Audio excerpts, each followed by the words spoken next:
Hello everyone. तो इस lecture के अंतर्गत आज हम लोग एप्लीकेशन ऑफ इंटीग्रल्स के कुछ इंपॉर्टेंट क्वेश्चन को देखने वाले हैं, है ना। तो आप लोग ध्यान से देखें, हम वन बाय वन कुछ क्वेश्चंस को करने वाले हैं, ठीक है। तो जिसमें फर्स्ट क्वेश्चन क्या कहता है हमारे पास कि find the area of the region bounded by the curve y square equal to x and the lines x equal to 1, x equal to 4 and x axis. तो इसमें हमें क्वेश्चन यही कह रहा है कि हम लोगों को पास जो है ना बाउंडेड एरिया का, बाउंडेड जो रीजन होगा ना उसका एरिया निकालना है। तो आखिर वो जो बाउंडेड रीजन है वो आखिर होगा क्या इसमें। तो हमारे पास देखिए दोस्तों कि एक जो है ना ये पैराबोला का इक्वेशन दिया गया है, ठीक है। जो लोग पैराबोला के बारे में थोड़ा सा कॉन्सेप्ट जानते होंगे, जो क्लास 11th में पढ़ना था हम लोगों को, तो वो y square equal to x जो है ना वो क्या होता है हमारे पास राइटवर्ड पैराबोला होता है ना। तो इसकी अगर हम डायग्राम की बात करते हैं तो वो इस तरह से होगा। तो सबसे पहले हम लोग क्या लिखेंगे, गिवन पैराबोला इज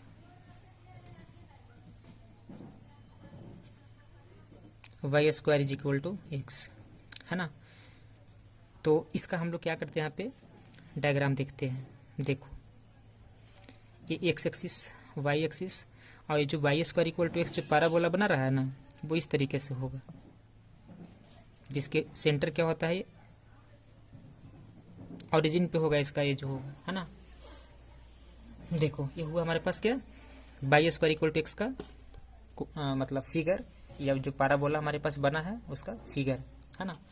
अब इसमें हमें क्या करना है कि x इक्वल टू 1, तो दोस्तों मान लेते हैं कि x इक्वल टू 1 हमारे पास सपोज दैट डिस्टेंस होगा 2 है, 3 है, and then this is suppose that 4। तो हमारे पास x इक्वल टू जो 1 है ना, तो x इक्वल टू 1 सपोज हम इसको लिए हैं। तो यहाँ से जो है ना हमने बताया था कि अगर हमारे पास y इक्वल टू k और x इक्वल टू k, ये दो तरह का हमारे पास जो है ना लाइन होता है। तो इसका जो ग्राफ जाएगा ना वो एक्स के पैरेलल, एक्स एक्सिस के पैरेलल होता है, और इसका जो ग्राफ होता है वो हमेशा क्या होता है, बाई एक्सिस के पैरेलल होता है। हमारे पास एक्स इक्वल टू 1 है, तो सपोज दैट मान लेते हैं कि एक्स इक्वल टू के है, के की जगह पे 1 दिया हुआ यहाँ पे, है ना। तो इसका जो ग्राफ होगा वो हमेशा क्या होगा, तो इस केस में वो क्या होता है, बाई एक्सिस के पैरेलल होता है। तो यहाँ से अगर हमें ग्राफ खींचते हैं तो इस कुछ इस तरीके से जाएगा, जो कि एक्स इक्वल टू 1 का ग्राफ हुआ, है ना। और आगे जो दिया गया है एक्स इक्वल टू 4 है, तो 4 हमारे पास, तो ये पॉइंट को अज्यूम किया हुआ है यहाँ पे, है ना। तो एक्स इक्वल टू 4 हमने चलो ये ले लिया। अब कहा है क्वेश्चन में कि find the area of the region bounded by the curve, मतलब कि वैसा एरिया जो इस कर्व से बाउंडेड है, साथ ही साथ एक्स इक्वल टू 1 और एक्स इक्वल टू 4। तो दोस्तों एक्स इक्वल टू 1 हमारे पास ये वाला देखो लाइन आ रहा है, और एक्स इक्वल टू 4 हमारे पास ये लाइन आ रहा है, एक कर्व है ना, साथ ही साथ एक्स एक्सिस है। तो जाहिर सी बात है कि हमारे पास इस एरिया के बारे में इन्होंने बोला है कि find the area of bounded reason, है ना। तो इसी एरिया को हम लोगों को क्या करना है, फाइंड करना है। किसके हेल्प से, इंटीग्रल ऑफ कैलकुलस, मतलब सॉरी एप्लीकेशन ऑफ इंटीग्रल की हेल्प से हमें क्या करना है, इसका निकालना है। तो चलो सबसे पहले हम लोग यहाँ पे पॉइंट एज्यूम कर लेते हैं। तो सपोज यहाँ पे मान लिया जाए कि वो पॉइंट हमारे पास है, एक पॉइंट ये है, इसे ए मान लेते हैं यहाँ पे हम लोग, और ये पॉइंट हमारे पास 1,0 होगा। ये पॉइंट सपोज दैट बी है, जो कि अब हमारे पास 4,0 होगा। अब देखो दोस्तों हम लोग यहाँ पे जो है ना एक कॉन्सेप्ट यही लगाते हैं कि अगर इसका एरिया निकालना है तो यहाँ से लेकर के यहाँ तक का लिमिट लेकर, है ना, यानी कि लोअर लिमिट हम 1 को लेंगे और अपर लिमिट 4 को लेंगे। और अगर हम इस कर्व से, ये जो कर्व दिख रहा है ना ये वाला, है ना, इसके इक्वेशन को अगर हम इंटीग्रेट कर देते हैं तो फाइनल इस एरिया आ जाएगा निकल करके, है ना। यानी जो बाउंडेड एरिया दिख रहा है इसका क्या आ जाएगा, एरिया निकल करके आ जाएगा। तो हम लोग को इसमें क्या करना है, चलो सबसे पहले हम इसे चलो फाइंड करते हैं, है ना। देखो तो ये हमारे पास हो गया y square equal to x हो गया, है ना। अब बात आता है कि यहाँ से लेकर यहाँ तक का लिमिटिंग पॉइंट, तो ये 4 और 0 है, और एक 0 कितना, सॉरी 1 कितना है, 0 दिया हुआ है, 4 0 और 1 0। तो चलो हम यही करते हैं यहाँ पे ऑल्सो, और भी जो चीज़ें दी हुई है ना उसे हम लिख देते हैं यहाँ पे, है ना। एक्स इक्वल टू 1 है, एक्स इक्वल टू 4 है, और एंड एक्स एक्सिस है। तो यहाँ से लिखना होगा हम लोगों को area bounded reason, area bounded reason का मतलब ये वाला हो गया फिगर, है ना। तो ए बी इसे सी ऐसे डी मान लेते हैं, है ना। तो बाउंडेड रीजन क्या हो जाएगा, तो एरिया हो जाएगा हमारे पास ए बी डी सी का एरिया। और ए बी डी सी का एरिया निकालने के लिए क्या करेंगे, तो इंटीग्रल लिमिट जाएगा दोस्तों 1 से लेकर 4 तक, हमने बताया अभी। तो चलो 1 to 4 यहाँ लेंगे। और हमने बताया था कि अगर ये एरिया जो है ना वो एक्स एक्सिस से बाउंडेड है तो इसे हम क्या करते हैं, वाई डी एक्स लिखा करते हैं, है ना।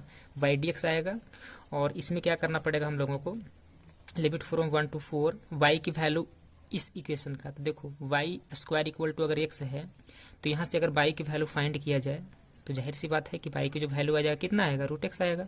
इस रूट एक्स को हम क्या करेंगे, y की जगह पे पुट कर देंगे, तो रूट एक्स इंटू क्या हो जाएगा, dx हो जाएगा। इसे अगर और प्रोसेस किया जाए तो limit from 1 to 2 root x को हम लिख सकते हैं x to the power 1/2 into dx, है ना। इतना तो कर ही सकते हैं। आगे का क्या हो जाएगा हमारे पास, लिमिट फ्रॉम 1 to 4 और x की पावर जो 1/2 है ना, एक काम करते हैं, यहाँ से इसको लिमिट नहीं देते हैं, है ना, डायरेक्ट इसे इंटीग्रेट करते हैं।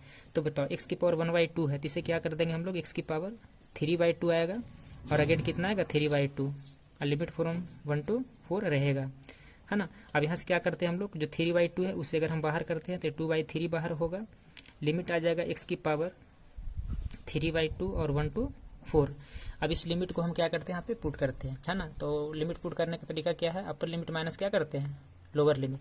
तो चलो अपर लिमिट अगर यहाँ पे हम रखते हैं तो क्या आएगा निकल कर हमारे पास 2/3 और अपर लिमिट यहाँ 4 देते हैं तो 4 की पावर कितना आ जाएगा 3/2 और माइनस अगर लोअर लिमिट 1 देते हैं तो 1 की पावर 3/2। अब इसे हम दोस्तों कैलकुलेट करते हैं, कितना आएगा हमारे पास 2/3 आएगा। और देखो 4 की पावर 3/2 है तो इसका मतलब क्या कि अगर हम 4 को 2 to the power 2 लिखें और इसको क्या कर देंगे 3/2 और माइनस क्या आएगा 1 की पावर 3/2, तो ऐसे लिख सकते हैं। और यहाँ से क्या करना होगा हमारे पास 2/3, देखो 2 से 2 तो ये हमारे पास कट जाएगा तो 2 की पावर 3 कितना होता है 8 होता है और 1 की पावर अगर कुछ भी दे देंगे तो 1 ही होता है, तो 8 में से बन जाएगा तो कितना आएगा 7 आएगा, है ना। तो 7 2 कितना हो गया 14/3 स्क्वायर यूनिट। तो यही जो है ना इस क्वेश्चन का फाइनल आंसर हो गया। अब हम सेकंड क्वेश्चन को देखते हैं। देखो सेकंड क्वेश्चन क्या है, find the area of the region bounded by x square equal to 4y, y equal to 2, y equal to 4 and the y axis in first quadrant. कहने का मतलब है यहाँ पे कि x square equal to 4y जो है ना वो पाराबोला का इक्वेशन है ना। तो इसे किस तरह से बनाना होगा, गिवन पैराबोला इज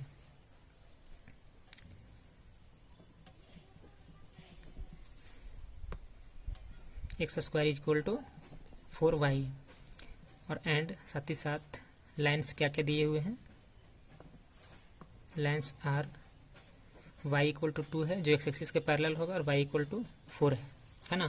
तो चलो सबसे पहले हम लोग क्या करते हैं, इसका डायग्राम को यहाँ पे खींचते हैं। इसका डायग्राम किस तरह से बनेगा, तो देखो दोस्तों यहाँ पे है एक्चुअली क्या ना कि x square equal to 4y है ना। तो ये जो पाराबोला बन रहा होगा ना वो अपवर्ड होगा, क्या होगा अपवर्ड पाराबोला होगा। तो इसे यहाँ पे हम लोग बनाते हैं।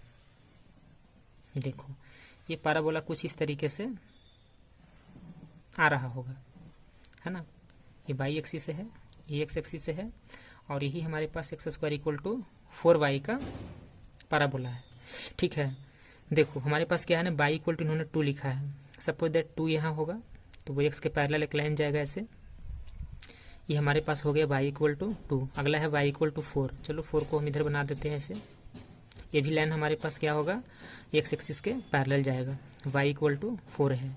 अगर हम इस पॉइंट की बात करते हैं तो ये हमारे पास हो जाएगा कितना 0,4 हो जाएगा और ये पॉइंट हमारे पास कितना आ जाएगा, सपोज दैट ये पॉइंट को हम b मान लेते हैं और इस पॉइंट को हम a मानते हैं। 0, कितना हो जाएगा 2 हो जाएगा, ये पॉइंट a है। तो हमारे पास देखो क्वेश्चन में क्या बोला है, साफ साफ लिखा हुआ है कि y इक्वल टू 2 और y इक्वल टू 4। तो हमारे पास एक तो ये लाइन आ गया y इक्वल टू 2 का, y इक्वल टू 4 का ये लाइन आ गया और साथ ही साथ हमारे पास एक कर्व दिया हुआ है क्या x square equal to 4y जो पाराबोला का यहाँ तक। अब फर्स्ट क्वाड्रेंट बोला है तो फर्स्ट क्वाड्रेंट में तो ये वाला एरिया हमारे पास शेडेड होगा, इसी को फाइंड करना है कि एरिया है कितना। देखो ये वाला, ये सब नहीं लेना है हम लोग को फालतू चीज़, क्यों, क्योंकि फर्स्ट क्वाड्रेंट में जो दोनों लाइन और बाई एक्सिस और जो कर्व है ना इससे जो बाउंडेड हो रहा है इसका एरिया हमसे पूछा गया है ना। देखो तो इसका एरिया निकालने के लिए क्या, इसका एरिया निकालने के लिए हम लोगों को करना क्या पड़ेगा, सिंपल है कि यहाँ से लेकर और यहाँ तक का मतलब लिमिट लेकर मतलब 2 से कितना 4 लेकर और क्या करना होगा हम लोगों को, ये जो लाइन दिख रहा है ना पाराबोला का ग्राफ है ना, इस इक्वेशन को हम लोग इंटीग्रेट करेंगे।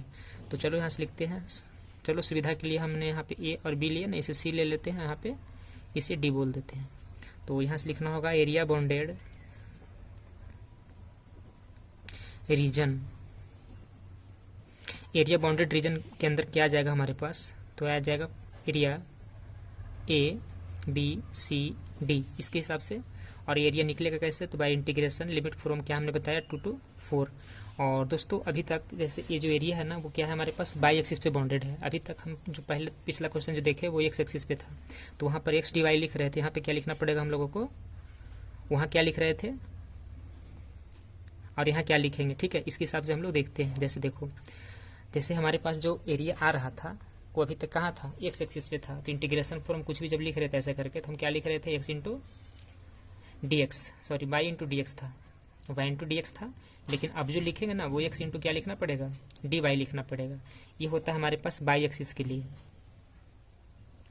और ये होता है हमारे पास एक्स एक्सिस के लिए। तो ये तो बाई एक्सिस पे ही हमारा एरिया यहाँ पे क्या हो रहा है, फॉर्म हो रहा है, ठीक है। तो हम इसे क्या करेंगे, बाई एक्सिस के हिसाब से सोल्व करेंगे। तो चलो यहाँ पे हम लिख देते हैं एक्स डी वाई, है ना। ये हो गया हमारे पास इस कर्व का जो बाउंडेड रीजन है उसका एरिया। अब इसे हम इंटीग्रेट करेंगे, वैल्यू पुट करेंगे।